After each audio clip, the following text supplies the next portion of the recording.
MSW Media.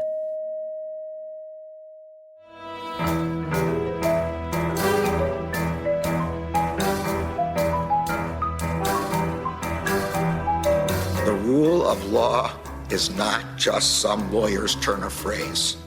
It is the very foundation of our democracy.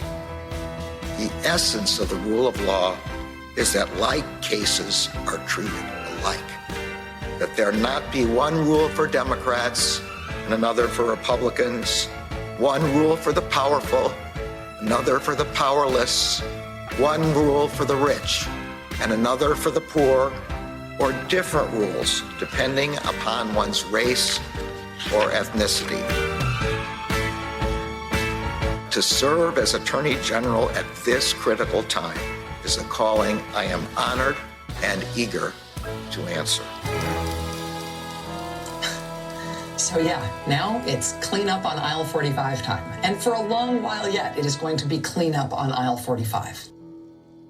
Hello and welcome to episode 144 of Clean Up on Aisle 45. It is Wednesday, October 25th, 2023. I'm Allison Gill. And I'm Pete Struck. Lots to cover today, Allison. In the New York Attorney General civil fraud trial, Trump has been fined cash money for violating Judge Engoron's gag order. There's some damning testimony about Trump's Wall Street property. Ivanka has filed a motion to keep from testifying. Trump's lawyers having to apologize to prosecutors. And finally, a call for a forensic investigation into Weisselberg's emails. Oh, that's so fun. And then down in Georgia, Sidney Powell and Kenneth Chesebro have pled guilty. There are 16 defendants remaining, and they are both agreeing to cooperate to avoid jail time, along with a plea agreement in the Michigan fraudulent electors case that flew under the radar. And finally, we'll talk about the chaos with House Republicans as we enter week 3, almost week 4, without a speaker. But first, we'd like to thank some patrons. We're waiting a couple more weeks to thank our new patrons, but we'll have some Hall of Famers to thank now. Again, we couldn't do this without you, so thank you so much for supporting the show. To sign up, head to patreon.com/aisle45pod. That's AISLE45POD. And for our Hall of Famers this week, we have I'm a Trash Bag from Arizona. I've updated my shout-out name to this. Another Minneapolitan, backdropbooks.com. Then, of course, there's I'm Fast at Sex, penis, pen,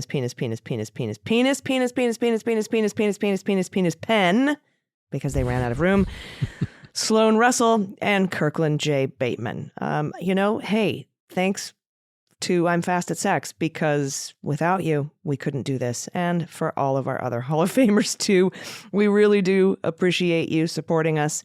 So that is our pitch to our patrons. We had a wonderful happy hour on Zoom this past Friday. We had hundreds of people in attendance, and we got to every single one of the questions for everybody who had their hands raised. So again, thanks for joining us. All right. Where do we start? Well, but we got so many places, so many states to choose from. Let's go up to New York. So in New York, Trump's lawyers filed a motion to quash Ivanka's subpoena. Now, Moskowitz argued that subpoenas should be thrown out since they were not properly served and because the Attorney General lacks jurisdiction to force Ivanka Trump, who is no longer a New York resident, to comply with the subpoenas. Now, in a Thursday email that was entered as an exhibit to the motion, a lawyer for the Attorney General's office indicated they do not plan to request Judge Arthur Engoron hold Ivanka Trump in contempt. Now, before you get too upset about that, they noted, we don't plan to do that because instead we plan to file a motion today to compel her to appear in court, according to the email. Now, in the meantime, Ivanka filed a motion to keep from testifying. Day 14 of the proceedings gets underway today following a motion filed late Thursday last week by Ivanka seeking to quash 3 subpoenas that would compel her to testify in the trial. Trump's eldest daughter, who is no longer a part of the Trump Organization by 2016, was dismissed from the civil lawsuit by an appeals court this last June. But the New York Attorney General still plans to call her as a witness in the state's case. In early September, the AG sent subpoenas to 3 corporate entities affiliated with Ivanka Trump to force her to testify in person. I mean, my sense, what do you think, Allison? My sense is that she clearly, I think, is going to end up testifying. The fact that she was removed as a party, I don't think has a direct relevance to whether or not they can compel her to testify as a witness. I don't see it holding a lot of chance of success, but I don't know. Who knows? I can't imagine it working. No, I agree. I mean, just because you're not a party to the lawsuit doesn't mean you can't be compelled to testify. And I'm sure New York, just like Georgia, has a process to get people from out of state to testify. I'm sure there's one here, and we'll keep you posted as to whether or not the judge grants that motion. I'm pretty sure he probably will. We'll see what ends up happening. But in the meantime, the New York Attorney General has asked for a forensic investigation into Alan Weisselberg's emails. So here's what happened. About a week and a half ago, Weisselberg testified that he didn't recall. I have no idea. I don't remember any of this. I didn't have a role in discussing the Trump triplex that was, the Trump organization was saying it was 33,000 square feet and worth far more than it actually was, instead of it being just 10,000 square feet and worth far less.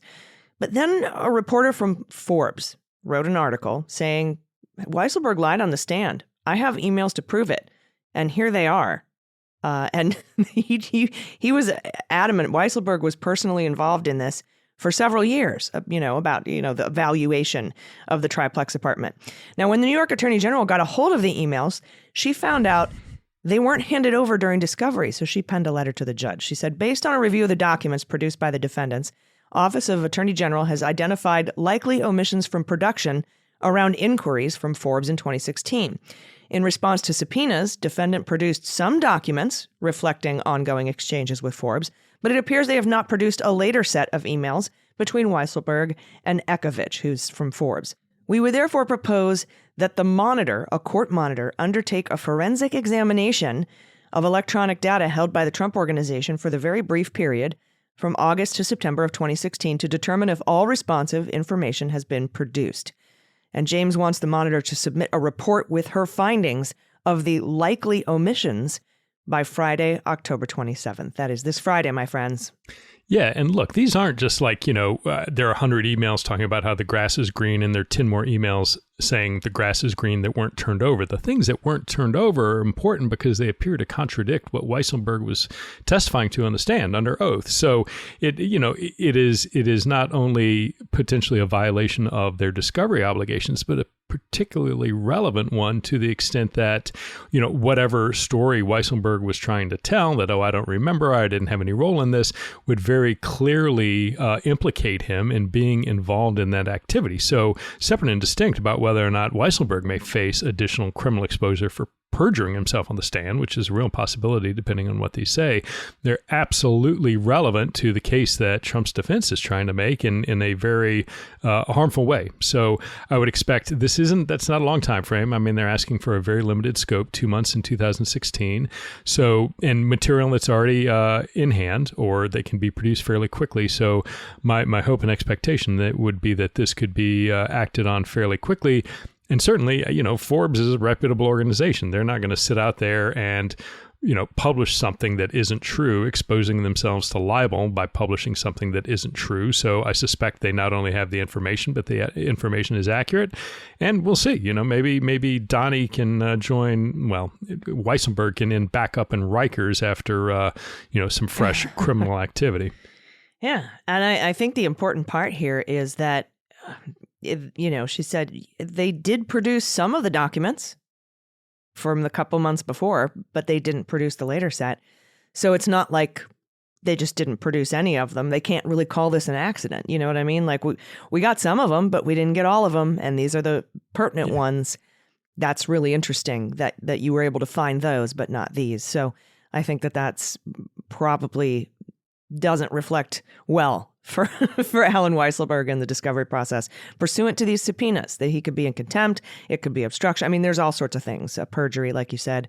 We'll see what ends up happening, but he was whisked off the stand pretty quickly when this went down, and he failed to recall stuff that people knew that he knew and have the receipts to back it up. So we'll see what happens. Yeah, absolutely. And again, that it would not surprise me, even if, he was trying to play the game. Part of it is you have the information that you can put in front of a witness. You suspect they're lying and that they actually absolutely do remember. And then if you had this material, you could put it in front of them, have them read it to the, in front of the judge, and then give them an out by saying, hey, does that help refresh your recollection? And clearly what these appear to say, they would shoot down anybody saying, oh, no, I still don't remember. But yeah, I agree that that's coming quickly, I would hope. Now, additionally, in trial testimony, another witness disavowed a Trump Organization claim. During the summer of 2016, before a surprise upset presidential election, Donald Trump's company valued the price of his Wall Street skyscraper at more than $735 million. Now, the Trump Organization claimed to have arrived at that figure using a capitalization rate provided by the then executive director of Cushman & Wakefield, one of the world's largest real estate services firms. But last Tuesday, that executive, Douglas Larson, testified that he never gave the advice that was attributed to him. Larson testified instead that the Trump Organization never tasked him to provide any appraisal, a task that he performed for the lenders. But the company's financial statements claim that the executive relayed the cap rate estimate over the phone. And, all of this via, there are a few reporters who were there at the courthouse doing great reporting, but in particular, Adam Klasfeld, this particular information that he's relaying out of there. And I think, Allison, if I remember, it wasn't just on one occasion that they said, hey, that he gave this advice, that it was time after time after time again that they were citing Larson, giving him this opinion. And he's like, no, never, it didn't happen. So it was such a house of cards. And it's at least through testimony becoming very apparent that, as everybody sort of suggested and insiders who knew that the real estate empire, the Trump Organization, was just filled with fraud. Yeah. And it wasn't even I don't remember that phone call. It was that never happened. I remember that never happened. It's extremely dispositive. So more bad news, and it's just going to keep coming as this trial goes on. Now, another thing that happened this week is Judge Engoron fined Donald Trump $5,000 for violating his very limited gag order because, Trump went out on Truth Social and posted a bunch of doxing and negative stuff attacking Judge Engoron's clerk in his court. And Engoron blew up at Trump and said, I have no patience for that. You will not attack my clerk. You will delete your Truth Social post. And if you do it again, you will face consequences, sanctions, fines, jail, contempt, etc. So Trump apparently took the post down from Truth Social, but left up a mirror post on his campaign website. Now, it was Midas Touch, right? The Midas brothers that found it. This is an independent, news reporting outlet. And they reported it. And that alerted the New York Attorney General, who then alerted the judge. And Judge Engoron ended up fining him $5,000. And the justification for the low amount, because, $5,000 to Trump is nothing. Well, maybe these days it's it's a lot. But it was a low amount because, first of all, it was his first violation of the gag order. And second of all, the Team Trump argued it was an accident. We can't possibly know where all these posts are, Your Honor. It was inadvertent. We'll take it down now. Whether it was inadvertent or not is impossible to prove. So that's the lowest first foray into any kind of, I guess, accountability for violating the gag order. And we'll see if more occur. So that happened this week. That was kind of fun. Yeah, and what was interesting, too, is that Chris Kise, one of Trump's attorneys, tried to minimize it by saying, hey, look, not that many people looked to it. Yeah, it was put into an email. The email was sent to about 25,800 recipients, only opened by about 6,700 of them. So, by the way, people receiving Trump emails for his campaign, they do track which emails you open up, and that in total about 3,700 people viewed the post on the website. So that website is not getting a whole lot of traffic, but I think I agree with you. I mean, $5,000 doesn't mean financially much to Trump, but I do think it sets a very good, consistent message with, I don't care. I said no. Sure, maybe it was an oversight, but no is no, and you didn't comply with that. So it keeps, I think, and what you do note I mean, there are all kinds of, like, Chutkan stayed the very limited gag order, and Trump is stomping all over that. You know what he's not stomping all over? Anything out of the New York state court. Because, Engoron is saying, here's the standard, here's the line, I'm going to enforce it. Now, again, we can argue or talk elsewhere about, whether or not Chutkan's being wise, and I think she probably is, to give a lot of deference to not gagging him and doing anything that's, a overturnable issue. But the fact of the matter, I mean, Trump's a bully. And when he stood up to, he backs down. And that's what I think we're seeing in New York. Yeah. And, Judge Chutkan gave him a very brief window to appeal to her, the limited gag order she put down. And so she gave him a very temporary stay while he took a few days to write that appeal. I think it expires at the end of this week.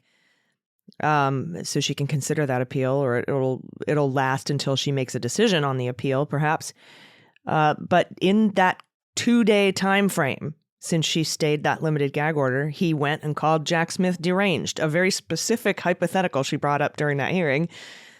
He attacked Sidney Powell. He attacked Michael Flynn. He attacked the Australian cardboard guy, right? All these people who could be potential witnesses. Now, he's probably a witness in the Mar-a-Lago case, right, but we don't know if he's a witness or not in the DC case. But he said exactly and specifically what the limited gag order prevents him from saying, because it is temporarily stayed, just going. And I think that is going to be ammunition that the Department of Justice and Jack Smith can use to oppose his appeal. 100%. And look, he does exactly this. The minute you put that stay on there, he went out and called me deranged, something you specifically brought up.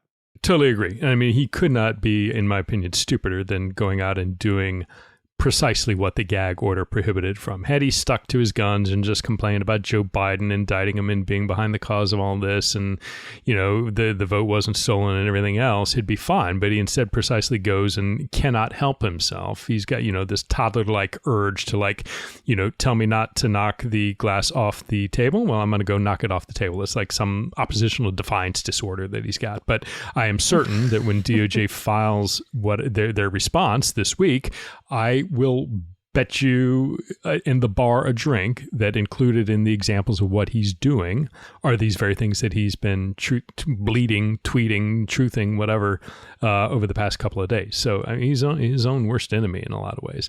Yeah, it's the old Ren and Stimpy Space Madness episode. Can he resist the red candy-like button that beckons him ever closer? Nope. No, he cannot.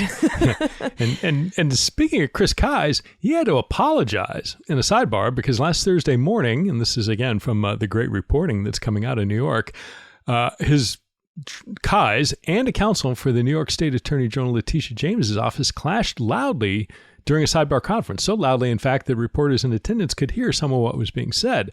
And though it took place dozens of feet from the press and public, one of the heat exchanges between the AG's counsel Colleen Faraday and Trump's attorney Chris Kise was so loud that it sharply reverberated across the ceremonial courthouse.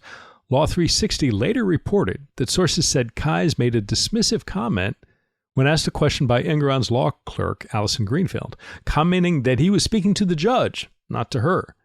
The legal news outlet added that Kise also questioned Faraday's intelligence before apologizing.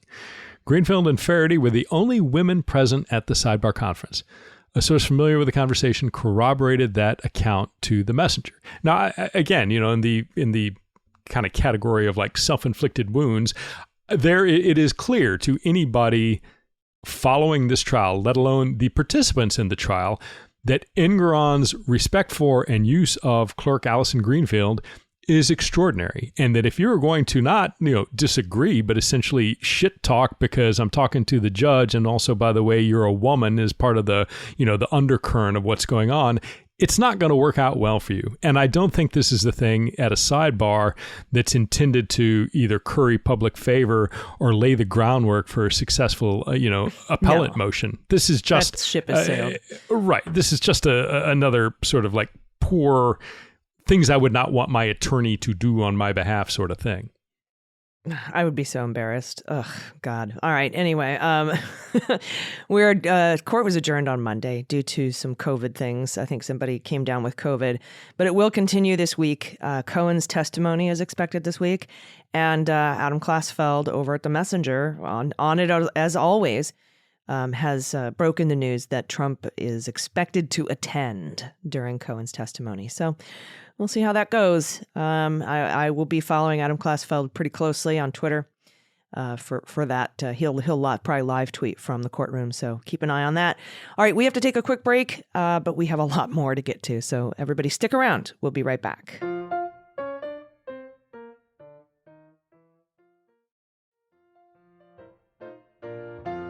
Hey, welcome back. Let's head down to Georgia with some major news in the Fulton County District Attorney's RICO case. We're now down to 16 defendants. 16. Hey, not so fast. Make that 15. This is Allison Gill from the future from Tuesday morning, and I have some breaking news. Jenna Ellis has also flipped and pled guilty, and Pete and I will talk all about it and the details on next week's episode. Now back to our regularly scheduled program. There's some big news that McAfee denied both Powell and Chesbro's motions, but guess what? It doesn't matter. He denied Chesbro and Powell's motion to dismiss on the Supremacy Clause, and then denied Chesbro's motion to exclude his fraudulent elector memos from evidence. Now, why doesn't it matter? Because both Sidney Powell and the Cheese pled guilty. This is all after Chesbro rejected that. Now, does this mean that the DA has a weak case? That's the talking point coming out of the right.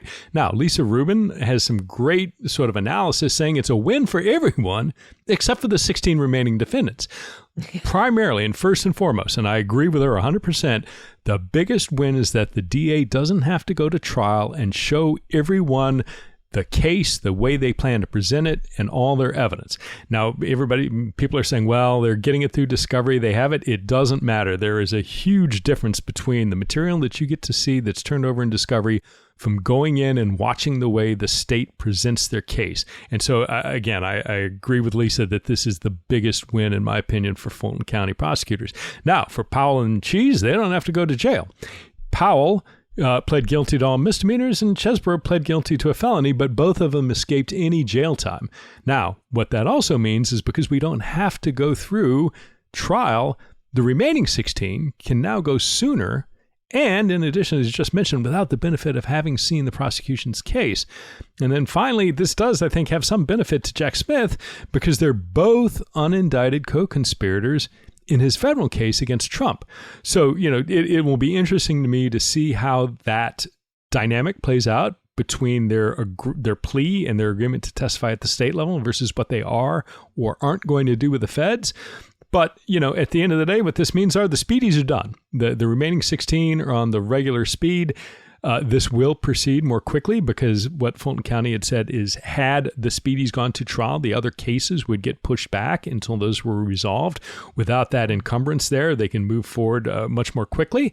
And what was interesting was, Sidney Powell immediately gets out. She tweets something about she heard everybody's prayers and now she can get back to important work and promptly goes back to, touting her foundation, which is full of election conspiracy theories. And frankly, just, it's like opening a window back into 2020 with all the Kraken nonsense. But nevertheless, what was interesting, too, is that then Trump later was apparently surprised about Powell's plea, and he again bleated, truthed that saying, hey, she wasn't my lawyer, and mentions that she wasn't his lawyer because there would have been a conflict with Flynn. And that's really, and then proceeds to go on and talk about how Flynn was innocent. So many people were innocent. And he was proud to give him a pardon. And so there's a bunch of crap in there that's like, okay, again, if you are talking to about your unindicted co-conspirator and all of a sudden you're bringing up a person that she represented and all of a sudden bringing up the fact that you were proud to have given a pardon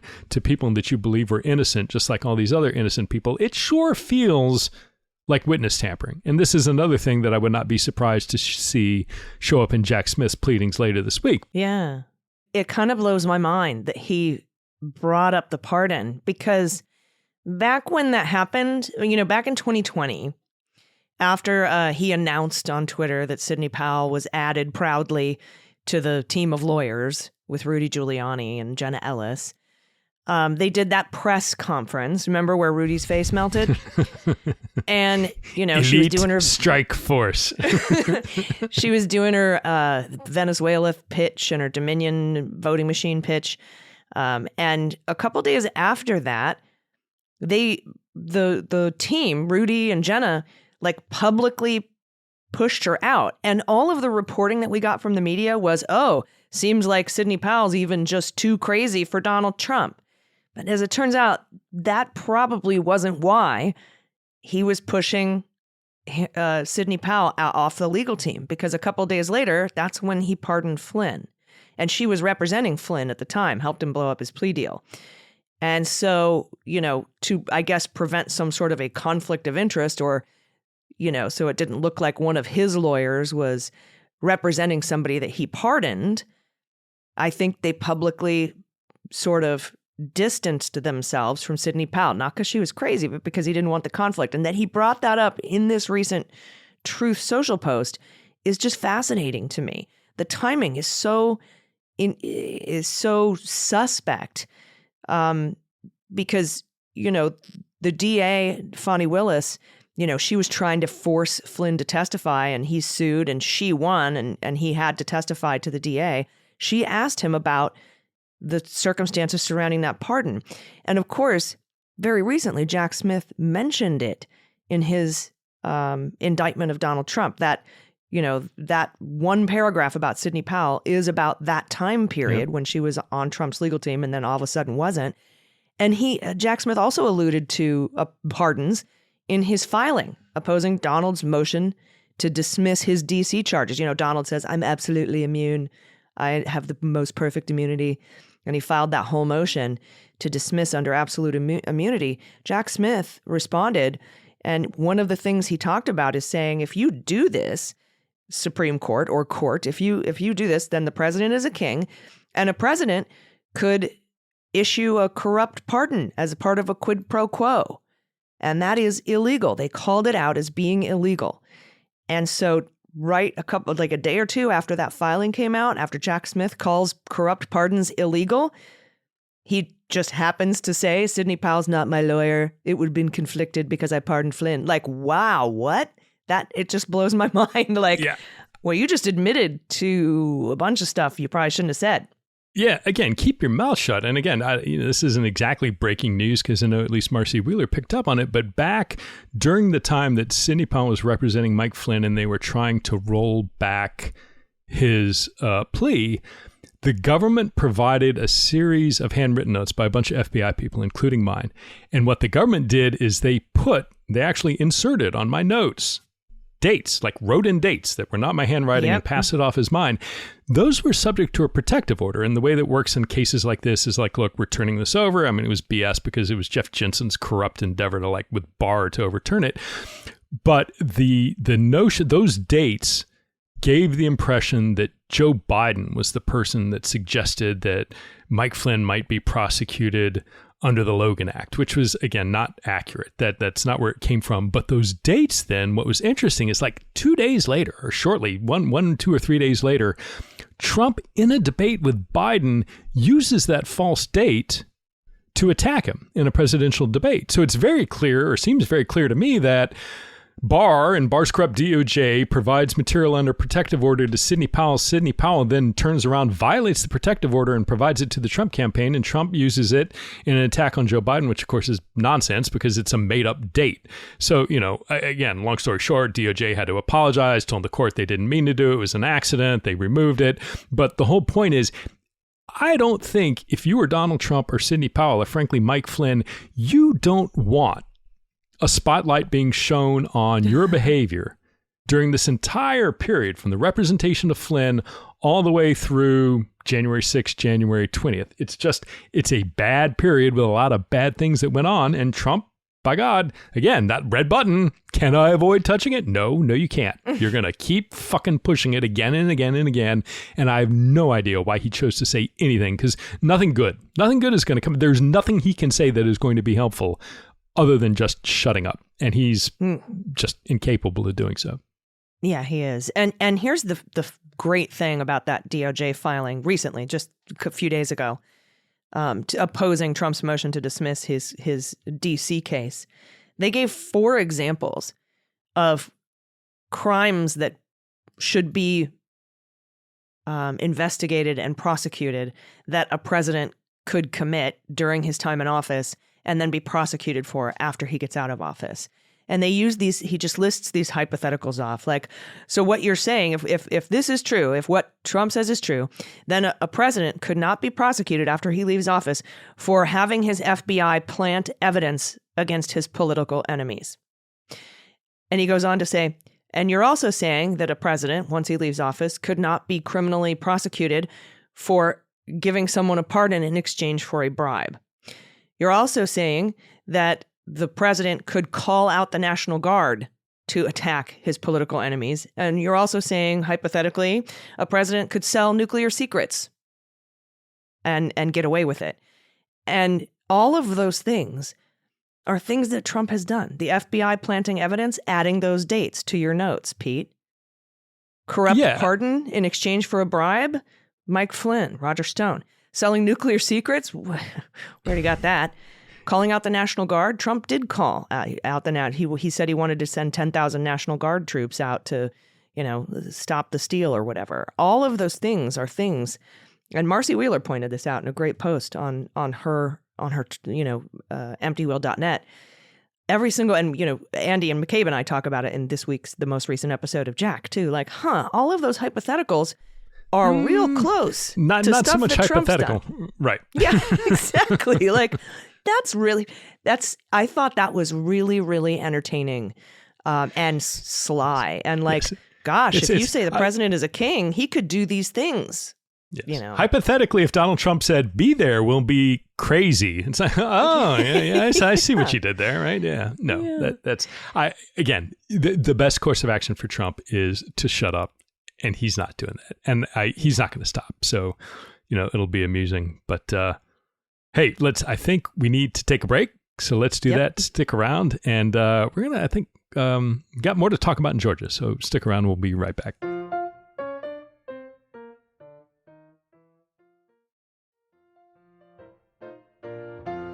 Hey, everybody. Welcome back. Let's stay in Georgia with some in-depth reporting on Kenneth Chesebro from the New York Times. And, we can talk a little bit about that once we get through it. And we also have some news from Michigan, big news from Michigan that went underreported because of the plea agreements of the Cheese and Kraken. No, we've got New York Times, more Chesebro correspondence. And this is a Maggie Haberman joint. On December 24th, she says, Kenneth Chesebro and other lawyers fighting to reverse the election defeat were debating whether to file litigation contesting Biden's victory in Wisconsin. Now, Chesebro, argued that there was little doubt that the litigation would fail in court. He put the odds at winning at 1%, as Trump continued to push his baseless claims of fraud. That's according to emails reviewed by the Times. But the, quote, relevant analysis, Chesebro argued, quote, is political. Now, Chesebro's lawyers have argued that his work was shielded by the First Amendment and that he acted within his capacity as a lawyer. And I know I keep changing from Chesebro to Chesebro. I'm just going to keep happening. Sorry. Now, Mr. Trump also signaled that one of his possible defenses is that he was just acting on advice of counsel, the old advice of counsel defense. But these emails undercut any effort to show that lawyers were focused on legal strategies, solely on legal strategies. Rather than considering it just law and the facts of the case, Chesebro made clear he was considering politics and was well aware of how the Trump campaign legal filings could be used as ammunition for Republicans' efforts to overturn the results when Congress met on January 6th. Quote, just getting this on file means that on January 6th, the court will either have ruled on the merits or, vastly more likely, will have appeared to dodge again. That's what Chesebro wrote in an email chain. He added that the lack of action by the Supreme Court would feed the impression that the courts lacked the courage to fairly and timely consider these complaints, and it would justify a political argument on January 6th that none of the electoral votes from the states with regard to which the judicial process has failed should be counted. Again, of the chances of success, I think, as I said earlier, Chesebro estimated, quote, the odds the court would grant effective relief before January 6th, I'd say only 1%. But there is possible political value. And he said the legal filings could produce a political payoff to bolster his argument that there should be at least an extended debate in Congress about election irregularities. That's all political in nature, not legal. And Eastman responded saying he believed the legal argument was rock solid, but the odds of success were not based on legal merits, but an assessment of the justices' spines. And he said, I understand that there is a heated fight underway. And Chesbrough responded, I particularly agree that getting this on file gives more ammo to the justices fighting for the court to intervene. I think the odds of action before January 6th will become more favorable if the justices start to fear that there will be, quote, wild chaos on January 6th unless they rule by then either way. So that pretty much tanks his whole argument that he is giving legal advice because he admitted it was political in nature. Right, and the other thing too that Chesbrough's attorney has been out on the talk show circuit saying, "Look, Chesbrough is not an election denier. If you ask him who won the election, he's going to say it was Joe Biden." So this whole idea that he was providing legal advice because, he believed or supported the idea that the election had been stolen, his attorney is going on record like repeatedly this past week saying, "Oh, no.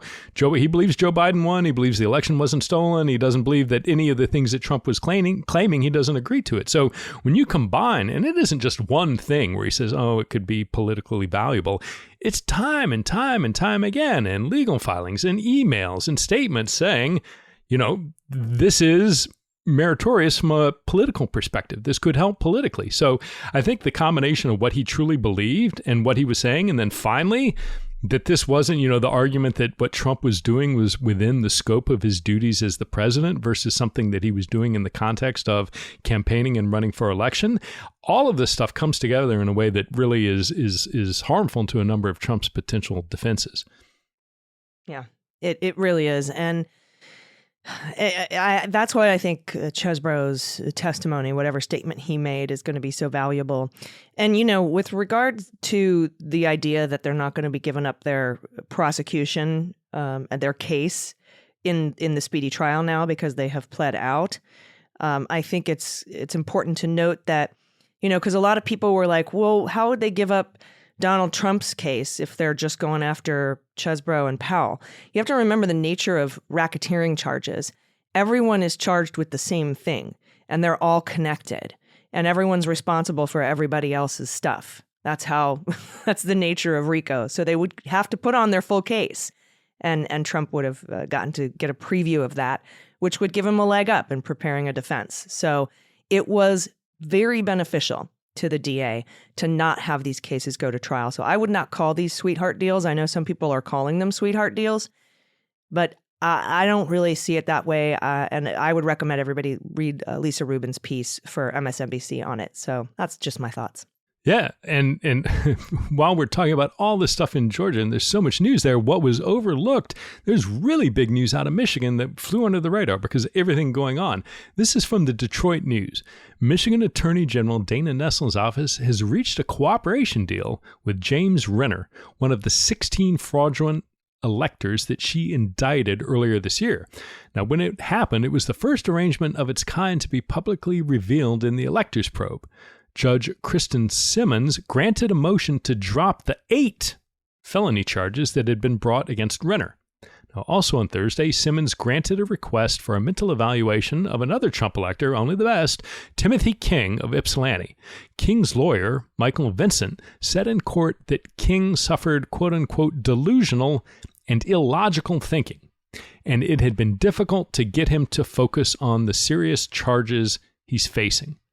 According to the deal between Renner and the AG's office, Renner will quote-unquote cooperate fully with law enforcement to provide information about Michigan false slate of electors.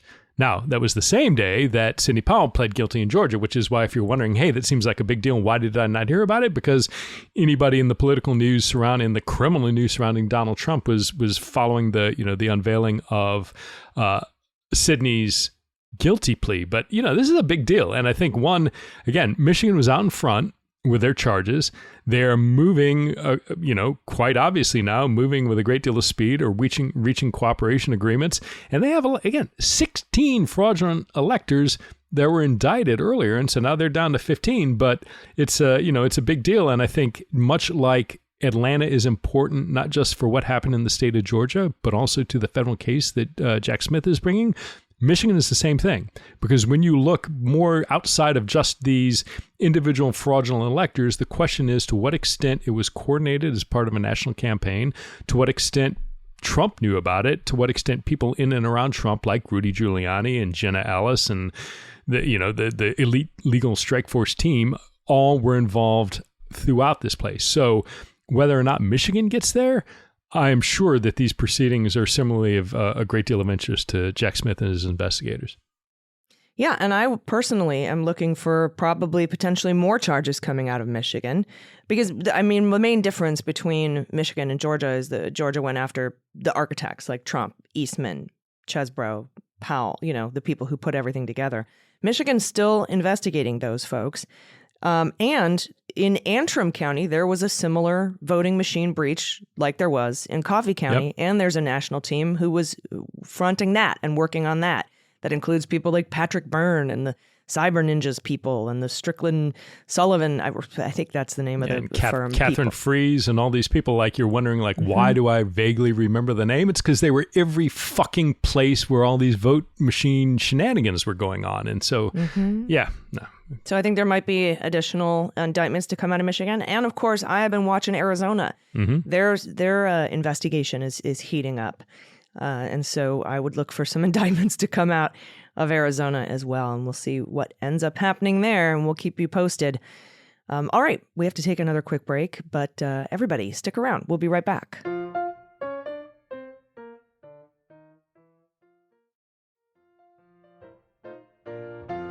All right, welcome back. Let's now finally head down to Washington, D.C. and talk about the very latest coming out of the House of Representatives. Is this where we play yakety sax in the background? the Benny Hill montage of like a bunch of sped up Republicans or Curb Your Enthusiasm theme song. Now, keep in mind, as we're recording this, it's Monday evening, so we have no idea what on earth Republicans are going to screw up between now and when the show comes out on early on Wednesday. But here's the latest of what we know on Monday afternoon. Now, as of now, there are 9 speaker candidates.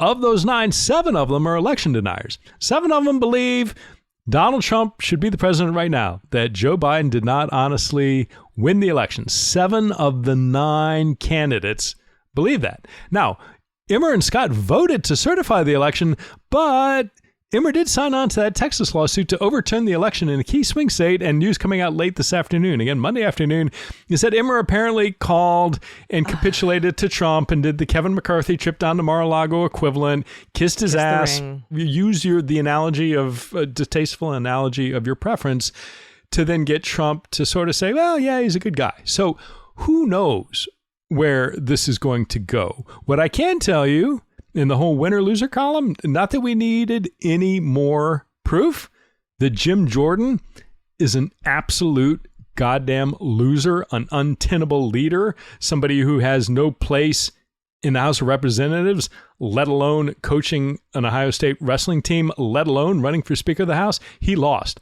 badly. And, in whatever the ritual self-immolation, process is, needed 3 failed votes to convey that to him, but he lost. He lost again, and he finally lost a 3rd time before he, grumpily had to go back to punching walls or whatever he does, knocking his head on the desk in the privacy of his office in frustration.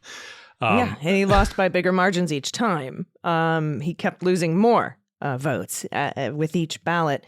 And I remember for his 3rd ballot, McCarthy nominated him, and McCarthy opened with the statement that Jim Jordan is one of the most effective legislators of all time.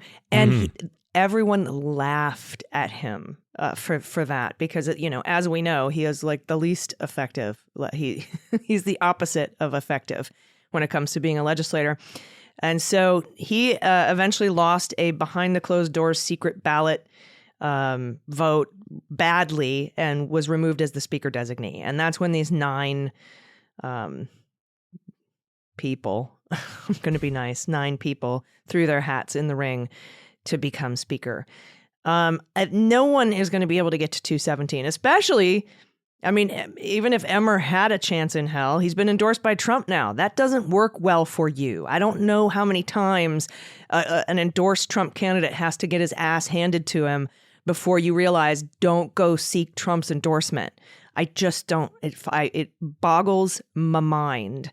But that's where we're at. And as we sit here Monday afternoon, Monday evening on the East Coast. There still hasn't been a vote. I don't know when a vote is scheduled. But again, this might be the point. Matt Gaetz and his, what does McCarthy call him? The Crazy Eight? Gaetz and the Crazy Eights or something. I don't know. He's come up with some dumbass nickname. As long as this goes, as long as the House doesn't have a speaker, we can't fund the government. The government will shut down. And the Ethics Committee investigation into Matt Gaetz is on hold. So that's good news. Not having a speaker is good for Matt Gaetz, and not having a speaker, not having half of one of the branches of government being able to function is good for autocrats. It's sending the message that democracy doesn't work and that it's messed up and there's gridlock in Washington and both parties are the same and everyone should not vote. And I mean, that's the message that you send when you want to have a strong man, an autocrat come in, a dictator come in and save us from ourselves and I alone can fix it and all that shit. So I think that's the purpose of this. As disorganized and idiotic as they are, the chaos, again, it's a feature, not a bug.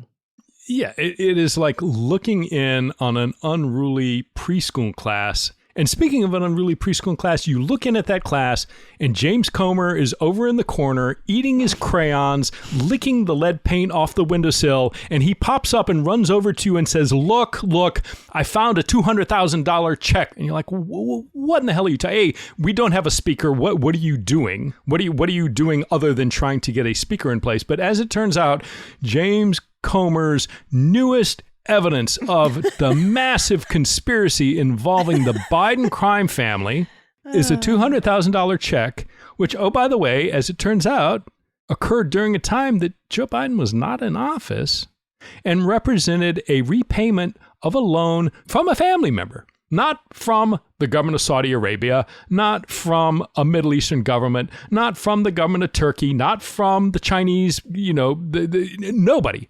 His family member who was given a loan, he paid back. And James Comer, sitting there with little pieces of crayon dribbling off his lips, wants you to believe that he's finally found it. And it just, anytime you think, oh God, this is horrible, it couldn't get worse. Oh no, James Comer will see to it that it gets worse. And he even admits it in his little screed, little video that he puts out. You have to get to the very end, before he says, we'll get more evidence on this. But literally, it's a copy of a check for $200,000 between Jim and Joe Biden for $200,000. And on the memo line, it says loan repayment. And that's it. And that's what their quote, their new smoking gun is. Every week it's something, they find it, they go, this'll work. And they fundraise off of it. They put it out there. It's just the dumbest, most ridiculous shit. I like that. This is their way of continuing their, I guess, weird quest against the Biden family without a functioning House. But it's doing nothing but one. It's not.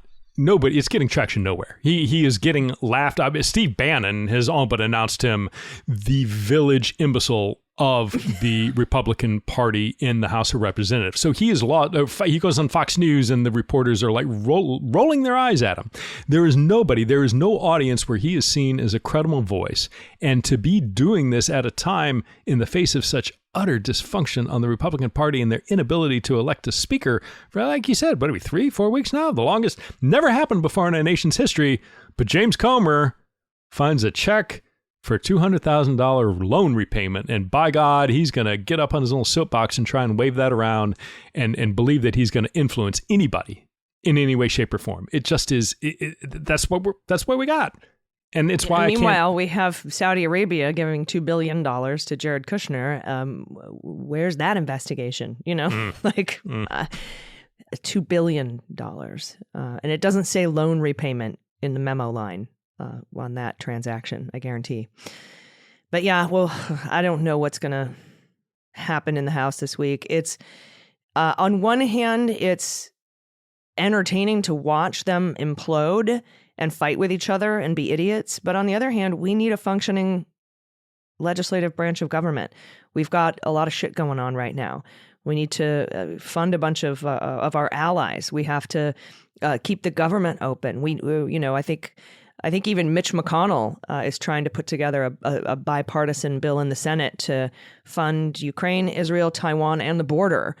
And if we don't have a Speaker of the House, I'm not sure how that's going to happen. Now, what was interesting is that last ballot for Jim Jordan, the one that he lost by 25 votes, the most, there were at least 5 Republican votes for McHenry, who is the Speaker pro tem. And 5 Republican votes is all you need to join Democrats to get something done. And I think it's actually 4. So but you'd have to trust them to do the right thing. So I'm not sure where we go from here, or if Democrats should even bother working. Like, I think what's happening is the Democrats are like, hey, bring us a solution and we'll help you out. But the Republicans are like, no, we've got our own way. And that way is to keep the government from functioning. So I don't know what the solution is going to be, but hopefully we have one soon. Yeah, I'm not optimistic. I don't think there's enough. There's not enough pain from their constituents. People say, "Oh, it sounds bad. People are telling us bad that we're not able to pass anything." But the lights are still on, and the government offices are still open when I call. It's going to take, I fear it's going to take a government shutdown or something really bad happening overseas, like a massive explosion of the scope of the war between Israel and Gaza into something of a much broader regional. Something is going to have to happen to spur action, because while it's politically embarrassing and politically damaging to the Republicans, it's not damaging enough, in my opinion, to force any way past this impasse, and it's gonna take something more politically, and I don't think we're there yet. Now, what if there isn't something? I mean, like if what's going on right now isn't enough? Like it was, how we kept asking ourselves, what would it take for you to take an off ramp away from Trumpism? No, not an insurrection. It's like they never do it. So I don't know. I am incapable of imagining what sort of an event could precipitate them to act properly. Government shutdown, I think, God forbid it's a broader war somewhere, but government shutdown that lasts more than a paycheck, where all of a sudden the thousands upon thousands of government employees and troops, the military that are in the various congressional districts where people no longer can pay their mortgage or pay for the food, and it becomes so untenable that they finally have to do something. But I worry it's going to take getting to there, and that's easily a month away. Agreed. All right. Well, everybody, thank you so much for listening to Clean Up on Aisle 45. We will have a bonus episode for you this weekend for patrons at the $2 level. Again, if you want to sign up, patreon.com/aisle45pod. You make the show go. We couldn't do it without you. And thank you for supporting independent journalism and Pete's swearing habit, because we really appreciate it. Do you have any final thoughts before we go and dive into the rest of this week? Already rhapsodizing over my opinion of the Republicans in the House, but it's kind of a pathetic place that we find ourselves. I had some hope that when the Jim Jordan's proxies attempt to use physical threats of violence to coerce votes for him for Speaker finally hit the outrage point, it seemed, amongst mainstream Republicans, that maybe we had turned a corner of responsibility, but I don't think we have. We may have dialed that behavior back a little bit, but any sort of broader movement, I'm worried it's not even going to move the needle. So that's all I got.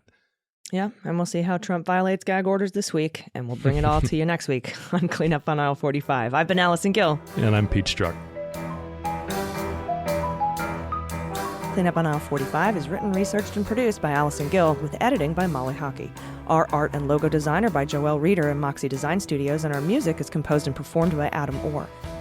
Clean Up on Aisle 45 is a proud member of the MSW Media Network, a collection of creator-owned podcasts dedicated to news, politics, and justice. For more information, visit mswmedia.com.